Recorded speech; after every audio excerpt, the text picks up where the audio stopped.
جب خندق کے موقع پر مدینے کو چاروں طرف سے گھیر لیا گیا تھا اور یہ لگ رہا تھا کہ اب اسلام کا دم واپسی ہے، اب اس کے لیے بقا مشکل ہے، اس وقت جبکہ آپ صلی اللہ علیہ وسلم فاقہ کشی کے عالم میں زندگی گزار رہے تھے، صحابہ کرام بھوک کی وجہ سے پیٹ پر پتھر باندھے ہوئے تھے، ایسے حالات میں ہمارے اور آپ کے آقا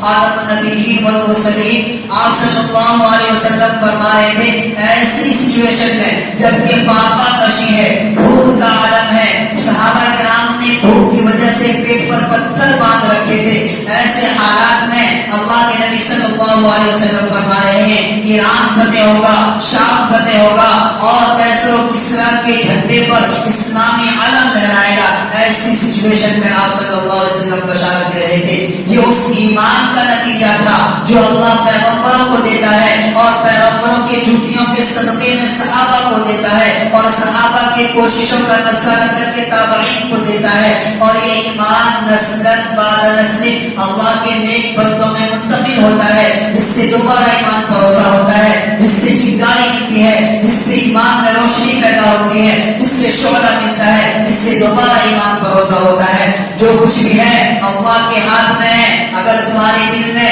اگر تمہارے خیالات میں یہ بات ہے صاف سن لو، اگر تم یہ سمجھتے ہو کہ حالات نہیں بدل سکتے کیونکہ یورپ کے پاس طاقت ہے، امریکہ کے پاس طاقت ہے، حالات نہیں بدل سکتے، تو سن لو حالات کتنے بگڑے ہوئے ہو، توپوں کے دہانے پر ہو، تلواروں کے سائے میں ہو اور بندوقوں کے سائے میں ہو، تب بھی ایک منٹ کے لیے نہ سمجھنا کہ اللہ کے علاوہ کسی میں طاقت ہے۔ اگر تمہارے دل میں یہ بات ہے کہ دوسرے ممالک طاقتور ہیں، ہمارا کیا حال ہوگا، سن لو تمام طاقتیں اللہ کے ہاتھ میں ہیں۔ اگر تمہارے دل میں یہ بات ہے صاف سن لو، اگر تم یہ سمجھ رہے ہو کہ حالات نہیں بدل سکتے، خدا کے علاوہ کسی کا طاقت ہے، تو تمہارے دل میں ایمان نہیں ہے، تمہارے ایمان میں رمق نہیں ہے، تمہارے ایمان میں دمک نہیں ہے۔ حالات کتنے بگڑے ہوئے ہو، حالات کتنے بگڑے ہوئے ہو، جو کچھ بھی ہے اللہ کے ہاتھ میں ہے۔ قرآن اسی سے بھرا ہوا ہے، افسوس مسلمان قرآن کی تلاوت کرتے ہیں لیکن سمجھتے نہیں، قرآن کو تراویح میں سنتے ہیں لیکن سمجھتے نہیں، قرآن کو مسجدوں میں امام کے پیچھے سنتے ہیں لیکن سمجھتے نہیں۔ قرآن کو انہوں نے صرف اور صرف تاریخ کی کتاب سمجھ لیا ہے، گھنٹوں کی کتاب سمجھ لیا ہے، جارفوں کی کتاب سمجھ لیا ہے۔ قرآن اتارا گیا تھا ہدایت کے لیے، قرآن دستور ہے، قرآن قانون ہے، قرآن ہدایت نامہ ہے، قرآن بشارت ہے، قرآن ایک معجزہ ہے، ایک معجزہ ہے۔ جیسے معجزہ دیا گیا تھا حضرت صالح علیہ السلام کو اونٹنی کی شکل میں اور موسیٰ علیہ السلام کو عصا کی شکل میں، یہ بیضہ کی شکل میں، اور حضرت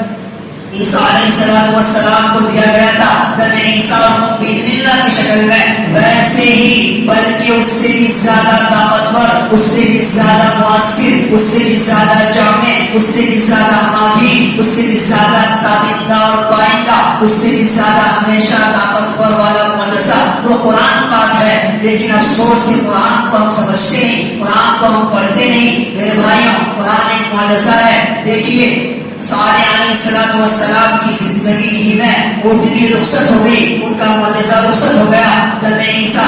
علیہ السلام کو آسمان اٹھانے کے ساتھ ساتھ دم عیسیٰ بیت اللہ رخصت ہو گیا۔ حضرت موسیٰ علیہ السلام کی وفات کے ساتھ عصا رخصت ہو گیا، یہ بیضہ رخصت ہو گیا، لیکن ہمارے نبی کے ساتھ قرآن رخصت نہیں ہوا، وہ معجزہ رخصت نہیں ہوا۔ آپ صلی اللہ علیہ وسلم اس قرآن کا معجزہ اس امت کو دے کر گئے۔ قرآن اتارا گیا تھا ہدایت کے لیے، قرآن ایک معجزہ ہے، قرآن ایک جیتا جاگتا معجزہ ہے۔ یہ دلوں کو فتح کرنے والی کتاب، یہ دماغوں کو تسخیر کرنے والی کتاب، یہ دلوں میں روشنی پیدا کرنے والی کتاب، اس کی تلاوت سے دلوں میں سکونت پیدا ہونے والی کتاب، یہ کتاب ایک سکینت ہے۔ افسوس کہ اس کتاب کے ساتھ وہ معاملہ امت کی طرف سے نہیں ہو رہا ہے جو ہونا چاہیے تھا۔ افسوس کہ اس کتاب کے ساتھ وہ معاملہ امت کی طرف سے نہیں ہو رہا ہے جو ہونا چاہیے تھا۔ میرے بھائیوں سن لو، اگر قرآن کے ساتھ اپنا انصافی کر رہے ہیں، قرآن کے فالوورز نہیں بن رہے، قرآن کی آیتوں کو تلاوت نہیں کر رہے، اپنے بچوں کو قرآن کی تعلیم نہیں دے رہے ہیں، تو ہم سے بڑا مجرم کوئی نہیں۔ اسی بنا پر تو آپ صلی اللہ علیہ وسلم نے فرمایا،